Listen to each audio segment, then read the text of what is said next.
tak ada manusia di sisi kita secara peribadi, manusia yang lebih mulia selepas daripada Nabi kita Muhammad sallallahu alaihi wasallam selain daripada ibu dan kemudian ayah kita untuk kita muliakan. Tak ada siapa pun selepas daripada Nabi kita sallallahu alaihi wasallam.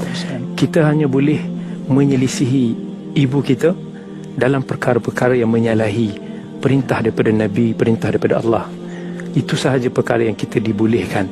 Tapi kalau kita tengok dalam Al-Quran itu sendiri, nak menjelaskan tentang tingginya kedudukan ibu dan ayah kita, Allah, bila mana Allah perintahkan kepada kita dalam perintah yang berbentuk ketuhanan dan ibadah, kan Allah kata wa'budullah wa la tusyriku bihi syai'a.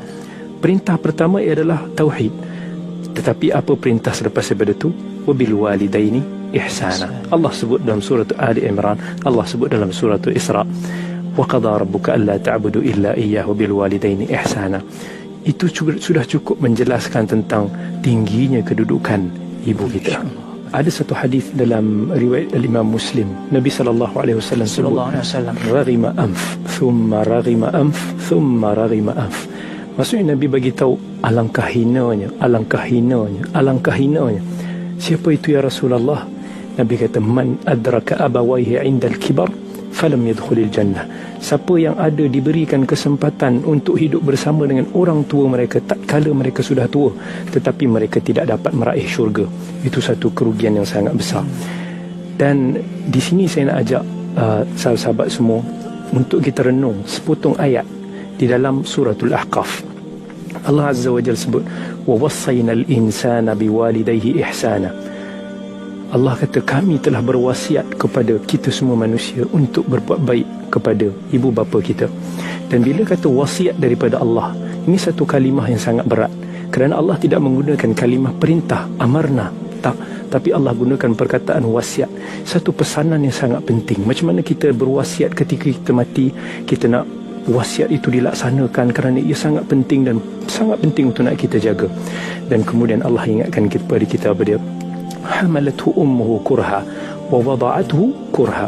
Allah ingatkan tentang ibu kita, kerana ibu kita yang telah mengandungkan kita dalam kesusahan. Kurha, dalam bahasa Arab bila digunakan perkataan kur, dia ada beza dengan karh. Dua-dua maksud tidak suka. Tetapi kur dia adalah satu bebanan, suatu benda yang susah dilakukan, tetapi kita lakukan dengan penuh redha dan suka hati. Macam ibu yang mengandung, susah. Ibu yang mengandung nak kena kerja, nak kena jaga anak, belajar dan sebagaimana yang Ustazah ceritakan tadi, tetapi hati dia gembira. Dan tadi Ustaz pun menukil tentang Imam Al-Zahabi kata, kalau diberikan pilihan sama ada anaknya hidup ataupun dia hidup dan dia akan mati, dia akan bagi anak dia hidup. Dan kemudian Allah kata apa? Hamalatu ummu kurhan wa wada'athu kurha wa hamluhu wa fisaluhu 30 syahra. Sampailah nak pisah susu, ni satu tempoh yang sangat berat. Hatta idza balagha ashuddahu wa balagha 40 sana. Sampailah seseorang anak itu bila mana mereka sudah mencapai usia dewasa dan usia 40 tahun. Kenapa Allah sebut dewasa dan kenapa Allah sebut 40 tahun?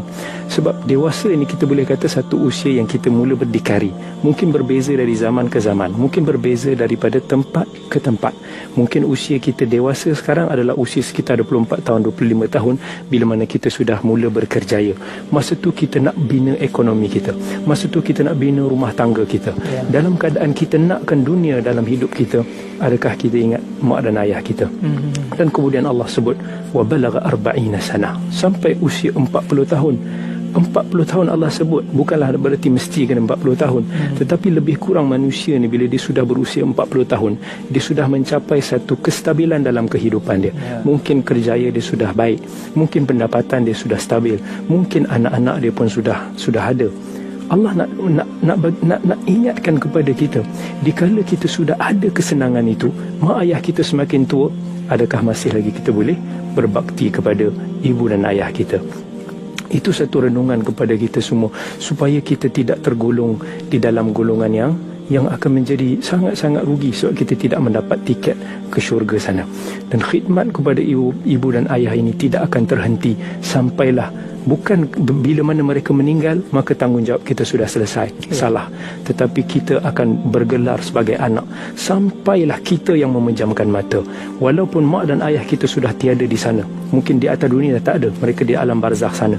Ketika inilah mereka sangat memerlukan kepada doa kita, khidmat kita, sedekah daripada kita. Mungkin mereka lebih memerlukan khidmat daripada kita, lebih daripada ketika mereka masih hidup di atas dunia.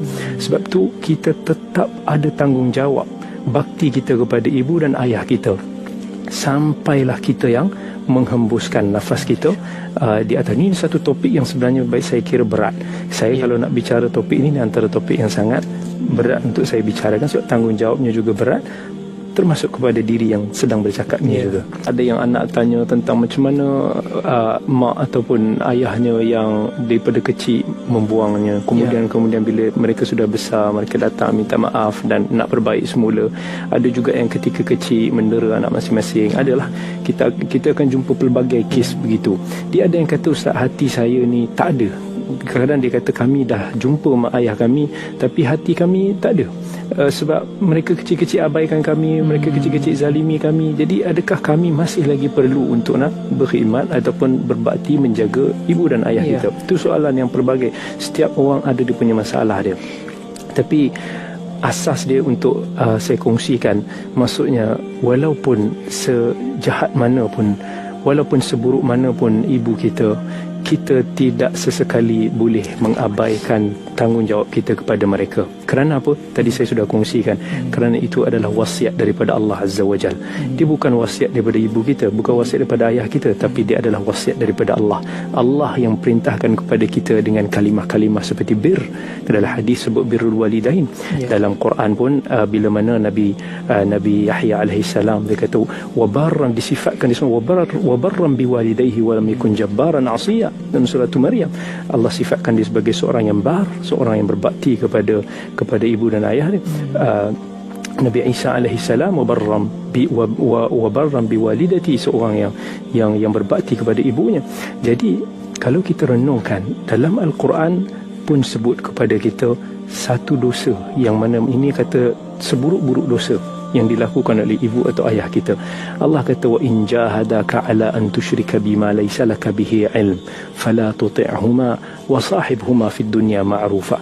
Walaupun ibu ataupun ayah kita mereka paksa kita buat satu dosa yang paling Allah murka, yang tidak diampunkan oleh Allah, dosa syirik. Kan tak ada dosa yang lebih besar daripada dosa ni. Tak ada dosa, even kezaliman yang dilakukan oleh manusia macam mana pun tak ada yang lebih besar daripada kezaliman yang sebenar, which is syirik. Tetapi apa yang Allah perintahkan kepada kita dalam perkara tersebut, Allah kata fala tuti'huma, jangan follow. Bukan bererti kita kena derhaka, bukan bererti kita kena naik suara, tetapi Allah pesan wasahibhuma fid dunya ma'rufa. Tetap dampingi, bersahabat, layan mereka semampu kita dengan cara yang baik, tapi jangan sesekali kita derhaka. Ingat Nabi Ibrahim AS, Allah cerita dalam surah Maryam, ketika ayah dilayan dia dengan buruk, qala araghibun anta an alihati ya Ibrahim, kau nak lari daripada agama kami ke? La illam tantahi lanarjumannak, la arjumannak, kalaulah kamu tak berhenti daripada dakwah kepada aku akan rejam kepada kamu. Tapi apa kata Nabi Ibrahim AS balas dengan jawapannya, salam. Dia kata sa'astaghfirulaka, aku akan sejahtera kepada ayah dan aku akan minta ampun untuk kamu. Itulah apa yang sepatutnya kita sebagai anak lakukan sebagai anak kepada ibu dan ayah kita.